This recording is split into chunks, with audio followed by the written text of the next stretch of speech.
I'm here to share with you some tips on mindful breathing.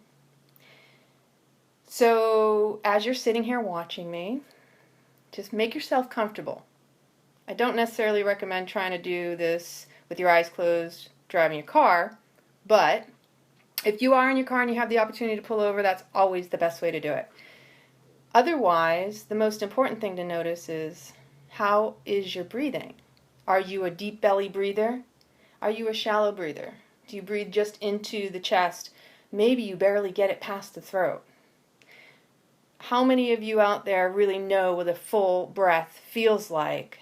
Can you stop and check in? Or are you on the constant go and you're always gasping for the breath, gasping for the air? Hi there! So, of course, I have to admit, for me starting this type of breathing, the irony is that I'm sitting here going, oh, my first Facebook Live on someone else's page, take over. I don't know what all of these people. You don't probably even know who I am, but that's okay, and that's cool. Sometimes the best person to help you become more aware of your breathing is somebody who has no idea about you. Because everybody who knows you, giving you advice, your ego might pop in and say, who are you to tell me? I'm not going to listen to you. You're always trying to tell me what I should do. So here's what I'm going to recommend you do. If you have the opportunity, really just settle into your body. This is usually the hardest thing for most people to do, is to settle in, sit comfortably. You don't have to be in some yogic posture. You can be sitting in a chair. You can be laying on your back even. And actually that might be easier for some people, because when you inhale, you truly want to feel that breath go deep down into your pelvic floor. Allow it to expand into your belly, lifting the diaphragm, lifting the chest, up through the clavicle. The coolest thing about the life force, that's our prana, our breath, is it gets into every cell of your body. You know, every cell, every tissue, right? It's like sponges out. So when you exhale, you start from the other direction, and the chest lowers, and the diaphragm, and then the belly, and you pull in the belly at the navel point, which is about 3 fingers from the belly button below it, okay? And when you're laying on your back, you can really feel this engage more, because you'll feel the curvature of your spine as you inhale, and then when you exhale, you'll feel your spine actually pulling into the ground. So, anyway, let's just close our eyes for a moment. Everybody go within. Calm any nervous energies. That's what I'm doing. And really tap into your breath. Notice any areas of tension into your body, and breathe into those spaces as well. And expand really nicely into the belly, up through the diaphragm, the chest lifting, up to the clavicle. Exhaling, the chest lowers, the diaphragm starts to go in as well, which releases in the stomach, and you pull in at the navel point. You release that stagnant energy. Inhaling, nice, long, deep. Relaxed. Allow the body to relax around this breathing.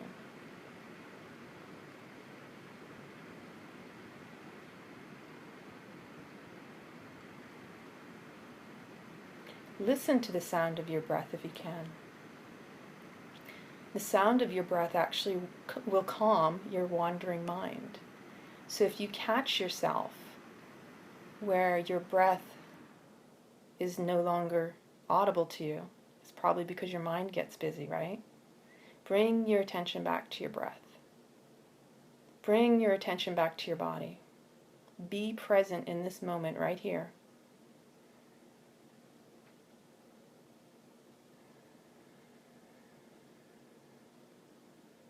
Give yourself this time, this moment,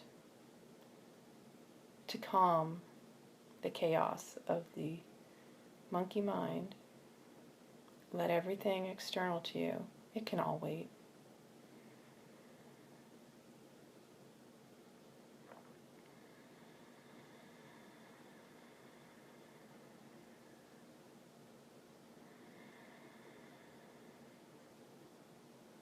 On each inhale, be mindful that you are breathing in all this small amount, this large, vast universe. You are breathing all of that in.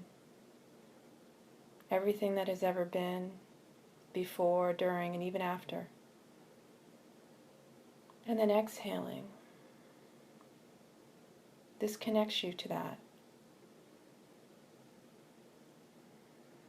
We are contributors, and we are supported by the breath, the life force.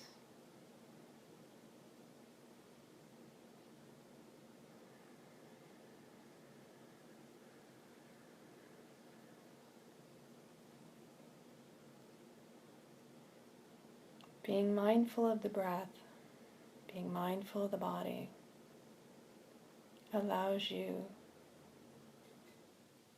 to be more connected to your mind, your body, your soul, and all that is.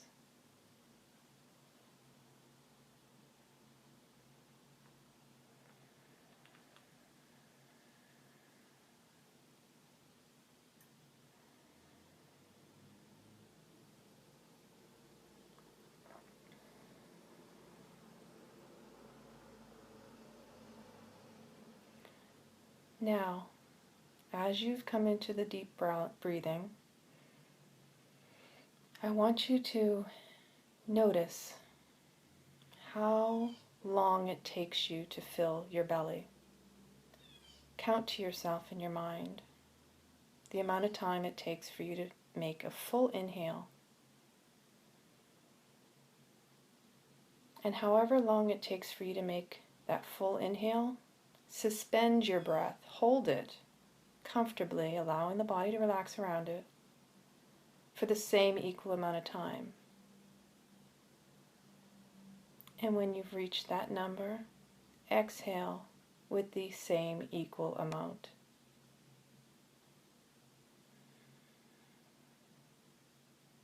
And try to continue that same number. The more, the better, but allow it to be natural, not labored.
So hopefully you're able to see the difference in your breath.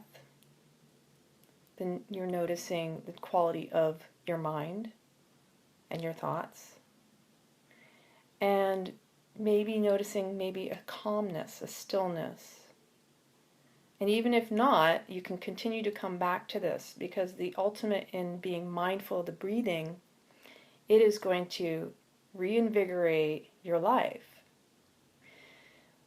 We live in a world of constant fight or flight.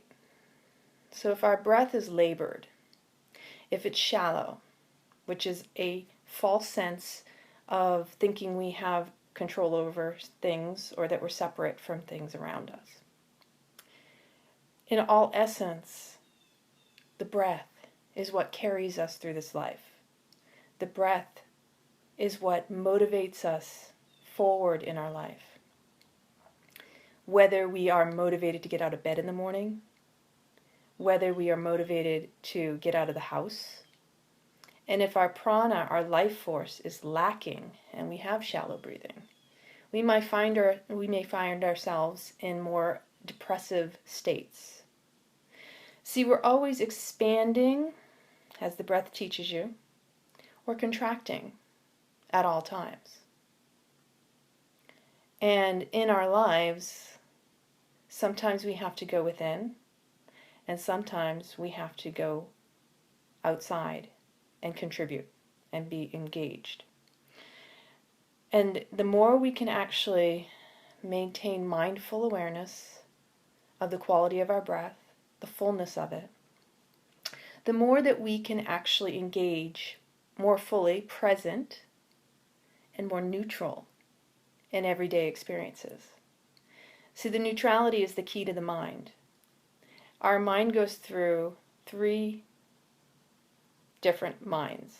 You have the negative mind, the positive mind, and the neutral mind. When the mind is going through each of those 3 stages in order to respond to a situation, it's supposed to spend only 3 seconds in each. Should only take you 9 seconds to come back with a response.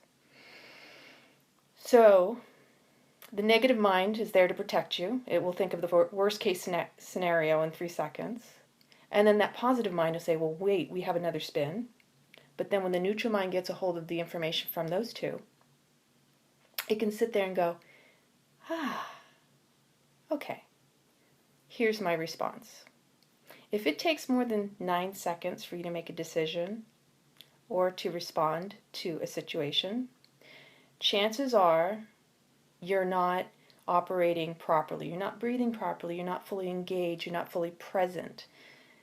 And you cannot be neutral in everyday life if your mind is stuck in one of those 3 areas. Okay? So that's just a small taste of breathing and mindfulness. And it's also really important to notice the longer you're able to hold the breath actually dictates how much prana you have built up within you. So the life force, that prana, when you can hold your breath for longer periods of time, it's actually telling you how much prana you have built up in your system. The less amount, the more aging, the more less engaged you'll be, unable to respond to situations and scenarios.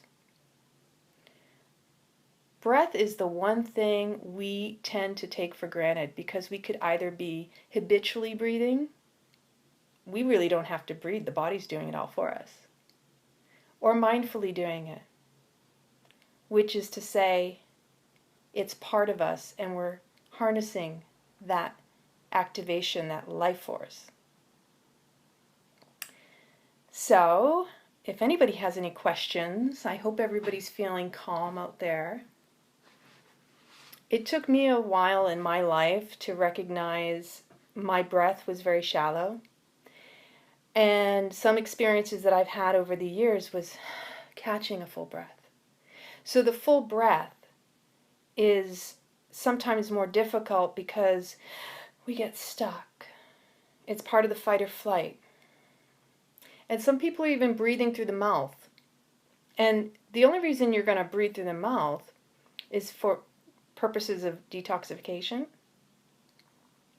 and also emotional release. So when I reminded myself about this, I started to see more clearly where I was. Of course, it's always having to remind yourself to be more engaged and mindful. It doesn't happen overnight. It is a constant practice. We may say something and go, oh, I need to remember that for myself. So for myself, sometimes I notice how I may get stuck in what feels like I'm unable to get that full breath. It may seem like a yawn. And I have recognized over time that for myself, it's a lot of emotional release. And as a healer, sometimes it's also because of people around me. And I find that what most people don't understand about the empath is the empath, yes, we may feel what other people are going through because we've been there. The only reason we get tagged in to someone else's energy is because sometimes it's unhealed in ourselves. So the breath is a really good indicator of being stuck in areas where you may not even realize you're stuck. And the quality of that breath is going to dictate how present you are and engaged you are with others.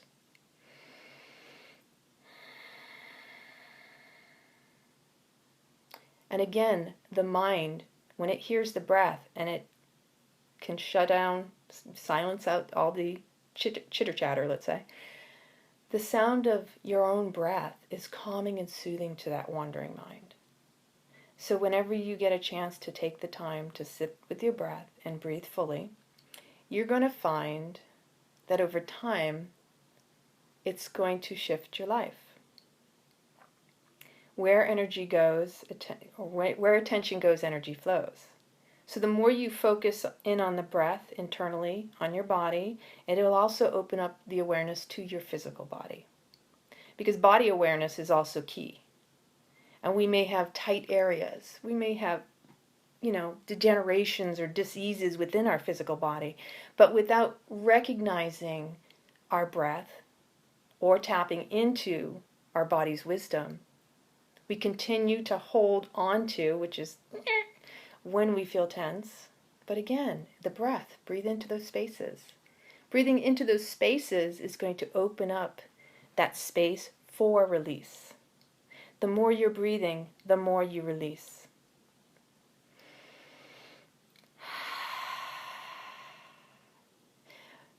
Focus through the inhale of the nose, exhale of the nose.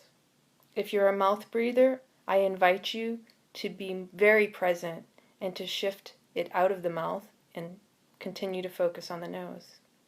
Because when you inhale through the nose, you still have the hairs and the filtration system that cleans the air that you intake. It calms the mind, builds the immune system, oxygenates the bloods better. Because what happens is it actually is gentle and slow received to the lungs.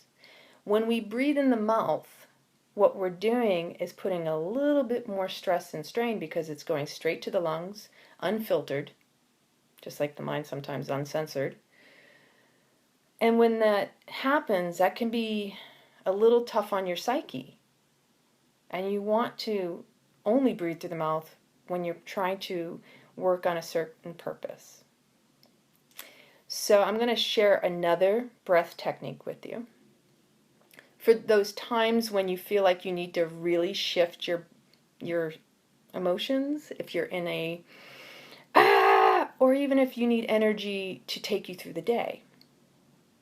Place your right hand on your belly and your left hand on your heart. Stick your tongue out and pant like a dog.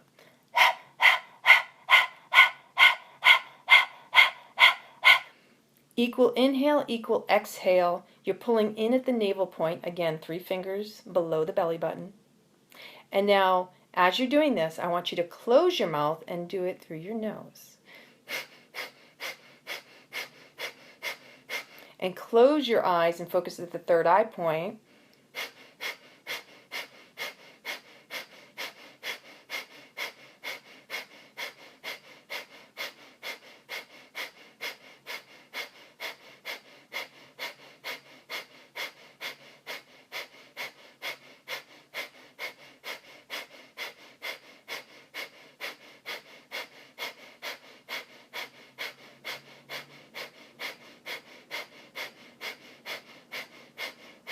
Inhale, suspend the breath.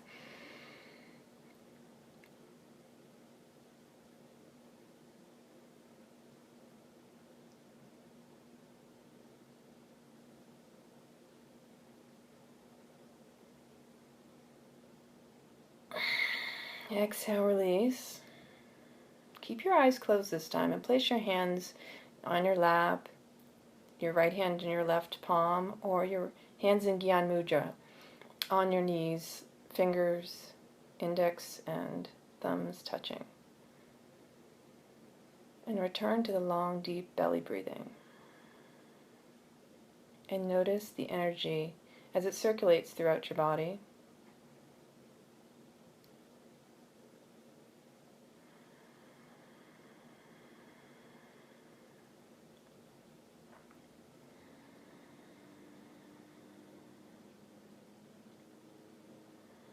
Again, bringing awareness and mindfulness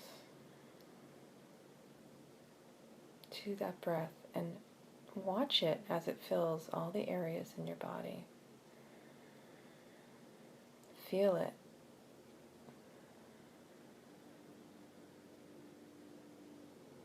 Relax the jaw, relax the neck muscles, relax every area of tension that you may notice that you are holding on to.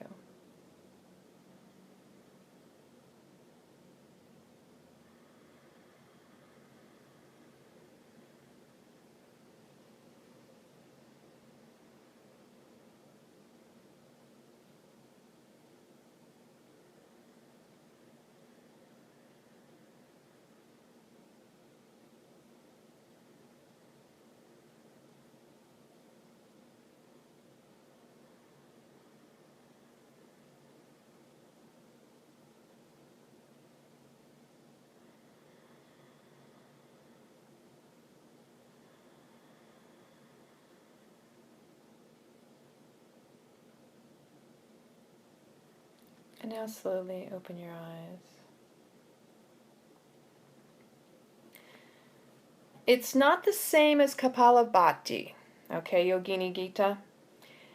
Kapalabhati focuses more on the pulling in at the navel and doesn't distinguish that it is an equal inhale as much as is equal exhale. So, breath of fire, the yogis told us that we come into this life with a prescribed amount of breaths.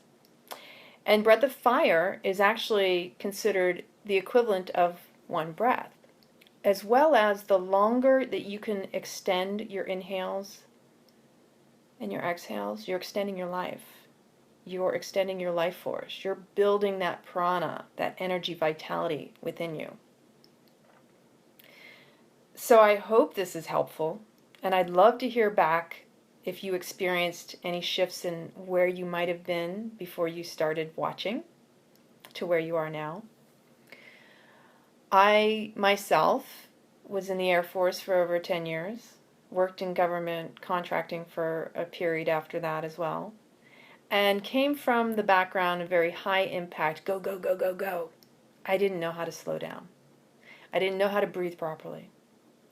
I had a lot of anxiety, which was why I was able to recognize the shallowness of my breathing and the deep seating of the emotional holding on to things. Wow, yeah, 50 years of smoking. It will make it shallow, right? Yeah, and you know, I have a lot of compassion for people out there that haven't recognized how important the breath is. And that what happens is when we have these full breaths, and why it's shallow is it's an unconscious fear that we're afraid to touch upon the surface. Our left lung, actually, it would be the right lung for you. No, it is the left lung. The left lung, your left lung, holds grief.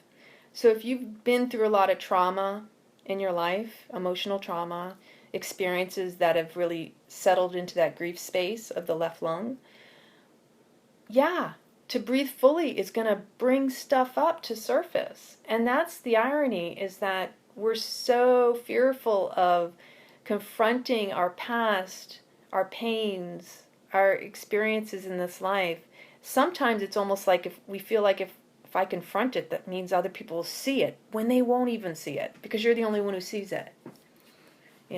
It's very important to heal ourselves because we're no good for anybody else if we're not fully healed. You know that saying where they say you need to put that oxygen mask on first before helping someone else? It's extremely important in everyday life. Don't play that martyrdom game. It doesn't serve anyone. You want to be fully present not only for others, but yourself first. It's not selfish to think of yourself as much as it is selfless, because the more you work on yourself, you're giving other people permission. And so if you continue to remember what I said earlier, remember that for every inhale you take, you're breathing in what everybody else, the full universe, the cosmos, has contributed to your presence, your life. And then when you exhale, you're giving back. You are serving in that capacity, not just in how you serve in your everyday life, however you define that, but you're giving back the prana as much as you're being supported by it. And that equal exchange, because everything is serving, right? That's the yin and the yang. You can't deny it.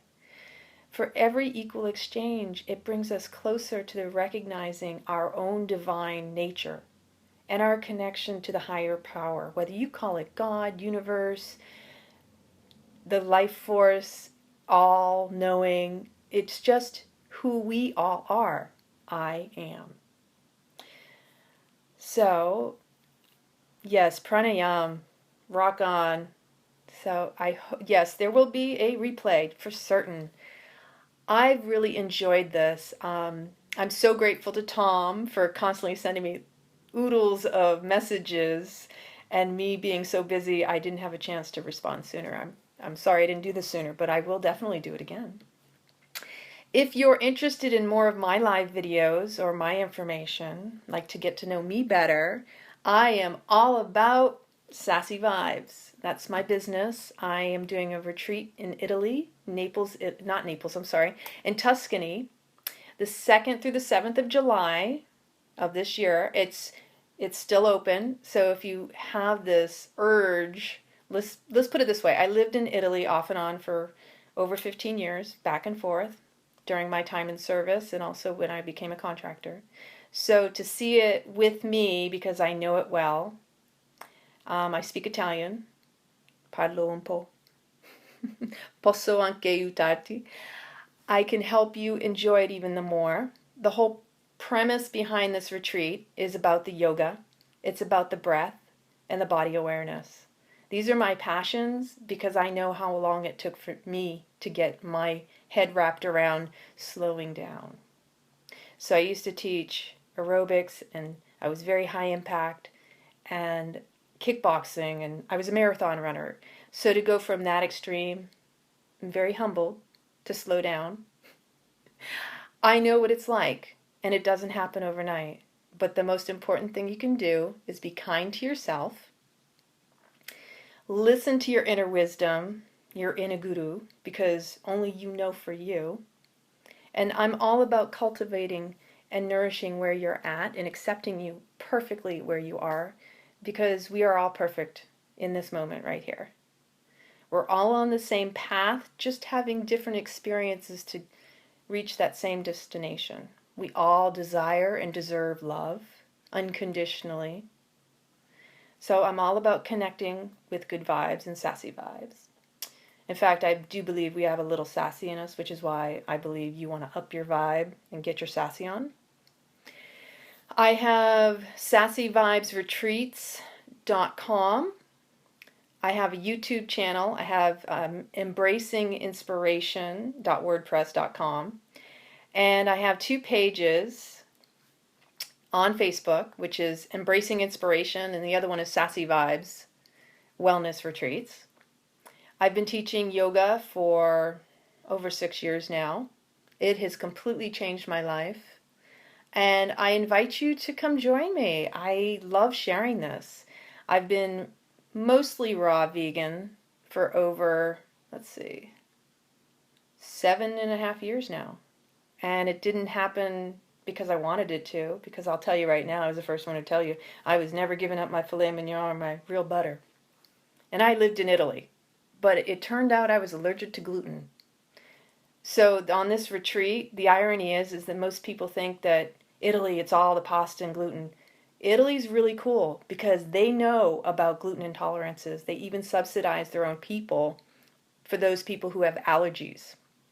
I'm highly allergic to wheat, so I avoid it at all costs. And so I also invite you to consider maybe a little brain fog, a little stomach indigestion. It could be what you're eating. My YouTube channel, you'll find me under, I think it's Lana Bratt. It's an old account. I've got to change that name. LanaBratt. And yeah, if you want to follow me on Facebook too, hey, all the more the merrier. I love it. Thank you so much, Tom, for sharing your Facebook. I really enjoyed this. This was fun. Thanks for keeping on me. Is there anything else? If you have any questions, send me a direct message. Have a great day. Many blessings.